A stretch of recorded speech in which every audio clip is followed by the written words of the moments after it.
अस्सलाम वालेकुम। हम कैम्ब्रिज ओ लेवल्स की मैथमेटिक्स की कंप्लीट वीडियो सीरीज़ के साथ आपके सामने हाज़िर हैं।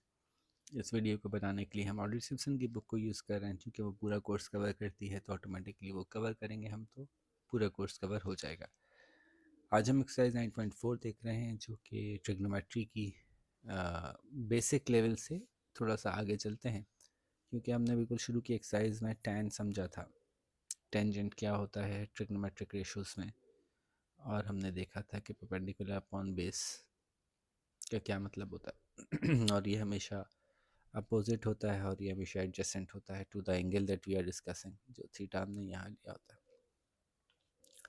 अच्छा, इसके अलावा भी रेशोज़ हैं जो हमने वैसे वैसे आपको बताए भी हैं, लेकिन आज उनको हम डिस्कस करते हैं। कि एक राइट एंगल ट्राइंगल में अगर आप इस एंगल की बात कर रहे हैं तो ये बेस होगा, ये परपेंडिकुलर होगा और ये हाइपोटेन्यूस होगा। तो tan जो है वो उस रेशो का नाम है जो एक ख़ास डिग्री के ऊपर चेक करता है कि बेस और परपेंडिकुलर का क्या रेशो है, परपेंडिकुलर अपॉन बेस के रेशो को निकालता है। तो जैसे मैंने बताया था कि अगर डिग्री 60 है तो ट्राइंगल का कोई भी साइज़ ले लें, कितना ही बड़ा बना लें छोटा बना लें, परपेंडिकुलर और बेस का रेशो वही रहेगा। बिल्कुल इसी तरह से जब परपेंडिकुलर और बेस का रेशो कांस्टेंट है और वो कैलकुलेटेड है तो इसी तरह से परपेंडिकुलर अपॉन हाइपोटेन्यूस का रेशो भी कांस्टेंट है। तो परपेंडिकुलर अपॉन हाइपोटेन्यूस के रेशो को हम साइन कहते हैं। बिल्कुल जैसे टेन था बिल्कुल वैसे ही साइन है, बस फ़र्क क्या है, ये परपेंडिकुलर अपॉन हाइपोटेन्यूस का रेशो है। और इसी तरह से जो आपका कॉस है वो जो है वो बेस अपॉन हाइपोटेन्यूस के रेशो है। इसीलिए हम कहते हैं साइन, यानी some people have curly brown hairs through proper brushing. ठीक है, बात समझ आती है। अच्छा, अब ये है टेंजेंट, ये है साइन, ये है कोसाइन। तो इनको हम शॉर्ट फॉर्म में टेंजेंट को टेन लिखते हैं, साइन को साइन सिन लिखते हैं और कोसाइन को कॉस लिखते हैं। और यही इनका इन्वर्स भी होता है इन सब का। जैसे टेन का इन्वर्स है वैसे साइन का इन्वर्स है, वैसे कॉस का इन्वर्स है। दोनों रेशोज़ जो हैं वो हम कैलकुलेट कर चुके हैं और उसके पूरे पूरे चार्ट्स बने हुए हैं और वो कैलकुलेटर्स में सेव्ड हैं।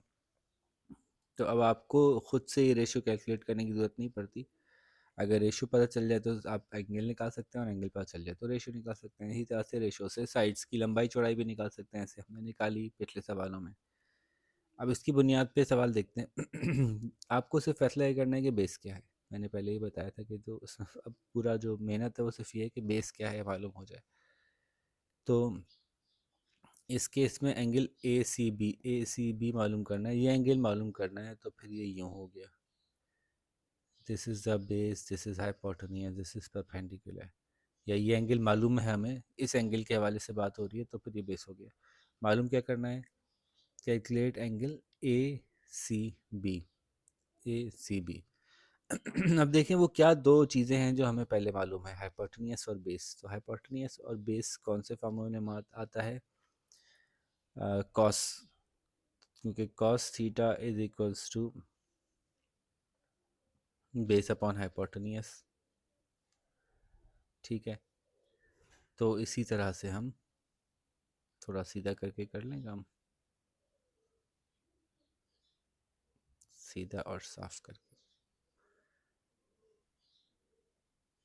ये एंगल मालूम करना है तो ये बेस है और ये हाइपोटेन्यूस है। तो cos theta is equals to base upon hypotenuse. cos theta is equals to base कितना है 7.01, हाइपोटेन्यूस कितना है 11.5। और हमें चूँकि सिर्फ थीटा यानी एंगल एंगल को हम थीटा से रिप्रेजेंट करते हैं, सिर्फ थीटा मालूम करना है तो हम कॉस को उधर ले जाएंगे। तो कॉस इनवर्स 7.01 अपॉन 11.5, ये पूरा आप एक ही कैलकुलेशन में कर सकते हैं, बार बार दो दफ़ा कैलकुलेट करना ज़रूरी नहीं है। ये मैं आपको 10 में भी सिखा चुका हूँ कि कैसे करना है। तो इसका आंसर आप निकालेंगे तो वो निकल के आएगा 4 समथिंग, तो अगर एक डेसिमल प्लेस तक लेना है तो 52.4 degree. Theta is equals to, यानी angle is equals to this. अब सारे सवाल ऐसे ही हैं, एक दो सवाल मैं और समझा देता हूँ। इसमें अगर एंगल ये है तो फिर बेस ये होगा, है ना, बेस ये होगा, हाइपोटेन्यूस ये है, परपेंडिकुलर ये होगा। क्या कैलकुलेट करनी है? D F. D F base मालूम करना है, तो बेस और हाइपोटेन्यूस का रोल किस में है? अगेन कॉस में है। तो कॉस 65 डिग्री ये गिवन है हमें, is equals to base upon hypotenuse. So base is equals to cos 65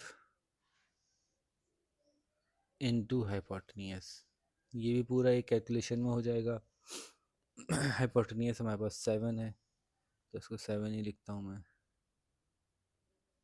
cos 65 into 7, देखें cos सब आया तो 65 लिखा। cos 65 को ख़त्म कर देना यहाँ पे बात, cos के अंदर ही ऐड नहीं करना, इंटू 7। तो ये आ रहा है मेरे पास 2.958, यानी 2.96 ले लूँ इसको मैं, 2.96। ऐसा ना हो कि आप ऐसे निकाल लें, क्योंकि cos 65 अलग कैलकुलेट होगा, 7 अलग है, इसलिए यहाँ पे ब्रैकेट बंद किया मैंने। cos 65 अलग है, मल्टीप्लाई बाय 7 अलग है। तो अगर आपने रेगुलर कैलकुलेटर में करेंगे तो आसानी के लिए ब्रैकेट लगाइएगा, cos 65 लिखिएगा, ब्रैकेट लगाइएगा और मल्टीप्लाई बाय 7 लिख दीजिएगा, तो ये ज़्यादा एक्यूरेटली आपका रिजल्ट आ जाएगा। ठीक है जी, तो क्वेश्चन 3 के अंदर जो है वो आई जी एच ये मालूम करना है, तो ये बेस है, ये हाइपोटेन्यूस है, तो अगेन कॉस सही होगा। इसके अंदर जे के यानी हाइपोटेन्यूस मालूम करना है, देखें तो ये बन रहा है, तो ये परपेंडिकुलर है, ये बेस है, और हाइपोटेन्यूस मालूम करना है, तो परपेंडिकुलर मालूम है और हाइपोटेन्यूस मालूम करना है, तो साइन से होगा। Sine 54 is equals to perpendicular upon hypotenuse, तो hypotenuse is equals to perpendicular upon sine 54। बस ये वैल्यूज को डिवाइड करके निकाल लीजिए, आपका आंसर आ जाएगा। अब ये कुछ इन्होंने वर्ड प्रॉब्लम बना के देने की कोशिश की है, ये भी बिल्कुल वैसे ही है। क्या करना होता है, इसमें ख्याल रखिएगा, जो वर्ड प्रॉब्लम ट्रिग्नोमेट्री के होते हैं, इसके अंदर आप बेहतर है कि छोटा सा ट्रायंगल बना के इसको सॉल्व करें। एम एन पी में P90 है, तो एम एन पी बनाते हैं। M N P, P is 90, M is 31 और this is N, NP is 10.6। Calculate NM, तो आपको पता है ये हाइपोटेन्यूस है, परपेंडिकुलर है। NM निकालना है, H निकालना है, हाइपोटेन्यूस है, परपेंडिकुलर साइन में आता है, तो sine 31 is equals to perpendicular upon hypotenuse. Sine 31 is equals to 10.6 upon H। अब H इधर ले जाएं, ये इधर ले जाएं, तो H is equals to 10.6 upon sine 31। फिर अगेन निकाल के दिखा देता हूँ मैं कि कैलकुलेटर में कैसे निकलेगा। 10.6 divide by sine 31 is equals to 20.58। Check कर लेते हैं, आपके 20.58 का मतलब है 20.6। This was question number 5। Yes, 20.6 ही आंसर है। ठीक है, 20.6। ओके, तो अब सारे सवाल ही ऐसे हैं, इस पर ट्राइंगल ड्रॉ करना है बस आपको, ताकि आपको एक्यूरेटली पता चलता है। क्यू आर एस को अगर मैं ड्रॉ करूं, और क्यू 90 है, तो पहले तो पता होना चाहिए कि मैं इस ट्रायंगल में 90 कहाँ लूँगा, इसको क्यू बोलूँगा। और फिर आर एस, कहीं कोई एंगल दिया हुआ है? एंगल नहीं दिया हुआ, कैलकुलेट एंगल एस।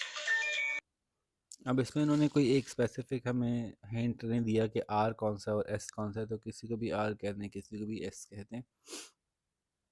बस ये बता दिया आर एस जो है वो 9.46 है, जो कि हाइपोटेन्यूज बन रहा है, और एस क्यू जो है वो 5.12 है।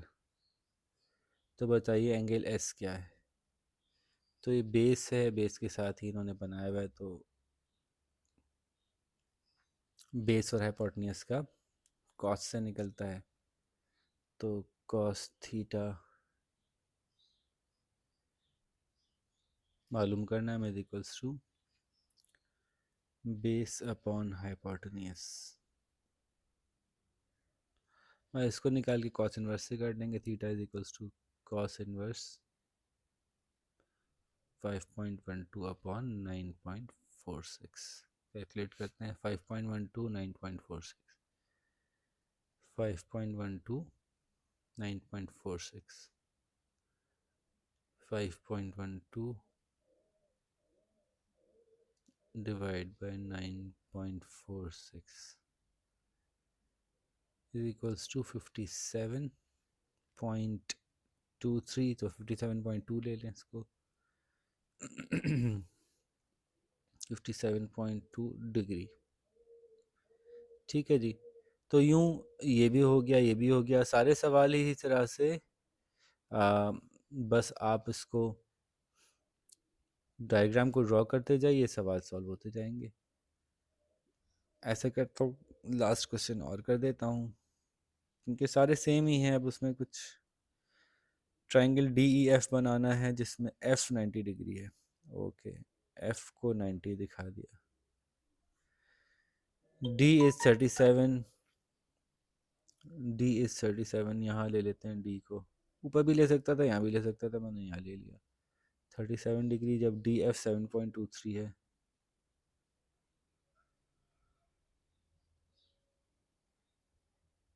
ठीक है।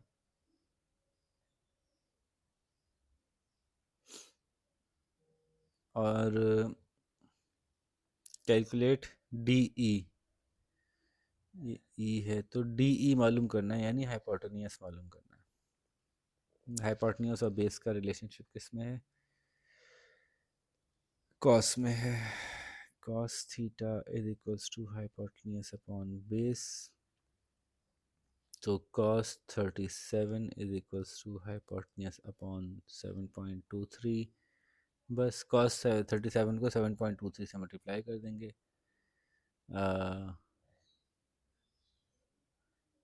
कॉस 37 निकाल लिया, उसके बाद मल्टीप्लाई बाय 7.23 था, तो ये आ गया 5.8 या 5.77, आई थिंक ऐसी कुछ है। लेट मी चेक, कुछ मैंने गलती तो नहीं की। 37 और 7.23, वाह वाह, गलती कर रहा हूँ, आप लोग बता भी नहीं रहे। कुर्सी भीगी है, कुर्सी है भीगी थोड़ी। यानी cos theta is equals to base upon hypotenuse, तो ये गलत हो गया।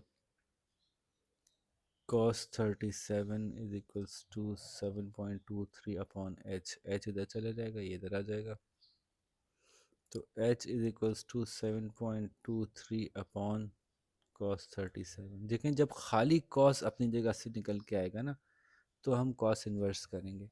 अगर cos अपने पूरे एंगल के साथ, डिग्री के साथ आ रहा है, तो ये वैल्यू आ रही है निकल के, ठीक है।